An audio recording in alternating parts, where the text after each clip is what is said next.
Well, a supposedly independent watchdog for the Department of Homeland Security now accused of playing politics. Good Thursday morning to you. I'm John Scott. That's quite a headline. Hello, everybody. I'm Jenna Lee. A troubling new report accusing the former Inspector General of cozying up to the Obama administration, giving department heads the inside track on investigations and even covering up for Secret Service members accused of hiring prostitutes. For more on this, we go to our Chief Intelligence Correspondent, Catherine Herridge. Catherine?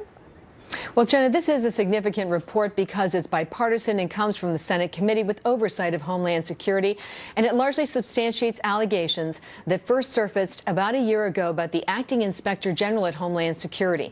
Whistleblowers allege that Charles K. Edwards, who served as acting Inspector General at the department from 2011 to 2013, had ordered them to strike negative information about the Secret Service and evidence implicating a White House staff member that related to the 2012 investigation of Secret Service members accused of hiring prostitutes in Colombia.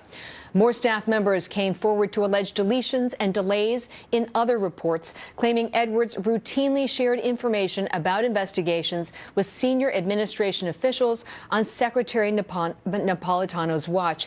This was seen as an effort to curry favor and for Edwards to eventually become the permanent Inspector General of Homeland Security, a position that is supposed to be independent.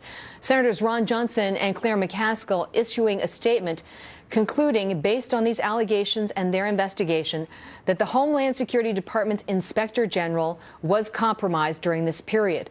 It reads in part, the bipartisan investigation found that Mr. Edwards jeopardized the independence of the Homeland Security Department's Inspector General throughout his tenure there and delayed and altered reports at the direction of senior officials at DHS. Edwards spent 2 decades in the federal government and then abruptly resigned last December, just a few days before he was expected to face aggressive questioning before that Senate committee, Jenna. Very interesting, and underscoring that point, Catherine, right, that this is a bipartisan report. This is extremely important because this strips away any allegations that it was politically motivated. Certainly some questions to be raised on that. Catherine, thank you. You're welcome. So these are troubling accusations on Capitol Hill, just hitting the papers now. For more on the fallout, let's check in with A.B. Stoddard, associate editor and columnist for The Hill. Rich Lowry is editor for the National Review and a Fox News contributor. Sort of set the scene for us, A.B. I mean, the Department of Homeland Security, has the 3rd biggest budget of any federal department?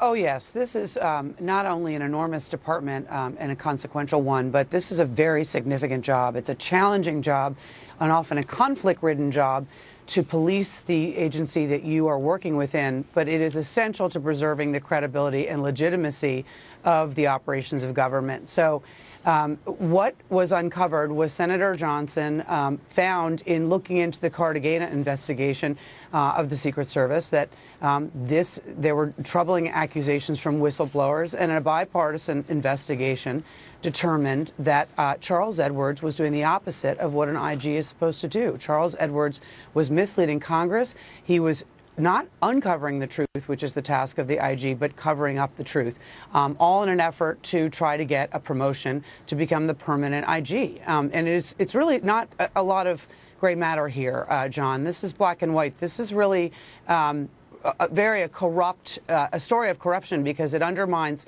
not only the Department of Homeland Security, the Secret Service, and also the immigration agency, but really the whole government if you have an IG that's not working. And Rich, that Secret Service story, I mean, agents in Cartagena reportedly hiring prostitutes, drinking on the job, that kind of thing. This guy was charged with doing the investigation, and apparently found in his report, concluded that, there's no big problem at the agency. You know, the folks at the Secret Service are just good Americans doing their jobs. When a number of other agency investigators or whistleblowers tried to question that, he suspended them. He put them on leave. Yeah, he retaliated against the whistleblowers. Now, this report apparently doesn't nail down the Secret Service thing quite as firmly as it does some of these other reports because they couldn't get access to the emails. Yeah, But because I he doubt wasn't this is providing the his last- emails. Yeah, I doubt this is the last we're going to hear of this, and it certainly isn't the last it shouldn't be the last we should hear of this. As AB points out, DHS is an enormous, sprawling department of government that's basically been dysfunctional since its creation, and that literally reaches out and touches every American who flies in this country. Right. So this is a department who desperately needs an independent inspector general, and that's what it didn't have in this case. And John, this is why, if you want Exhibit A for why Americans are cynical about government, this is it. Yeah, and AB, apparently, when he was supposed to be called to testify in front of this committee, he was allowed to resign his post as acting inspector general a few days ahead of time, but he's still working for the federal government. He's still got a job, doing something in their Office of Science and Technology, apparently. Right. I think that is really outrageous, and it's not actually the only case within the federal government where someone has gotten into some kind of trouble or questionable ethics or anything under investigation where they continue to get a paycheck and work for the government. I think that one of the most stunning things about this really is that that Mr. Edwards not only admitted that he was closer to the staff around former Secretary of Homeland Security Janet Napolitano than his own staff, but that he was seeking their legal help and sort of refused to deal with people on his own staff. That really should have been, I think, a light bulb, and people should have known sooner that an IG was cozying up to top staff around the secretary instead of actually policing the top level staffers and not working closely with his own staff. And you would hope in the future that would be something that Congress and the executive branch pays close attention to. Napolitano is apparently not saying anything. Rich says she hasn't read the report, cannot comment. But the impression that one gets after reading the account of this Senate investigation is that this was a guy who was willing to do whatever he could to sort of whitewash things at the department he was supposed to be keeping an eye on just to make the executives happy. Does that go all the way to the White House? I mean, what should President Obama do about a situation like this?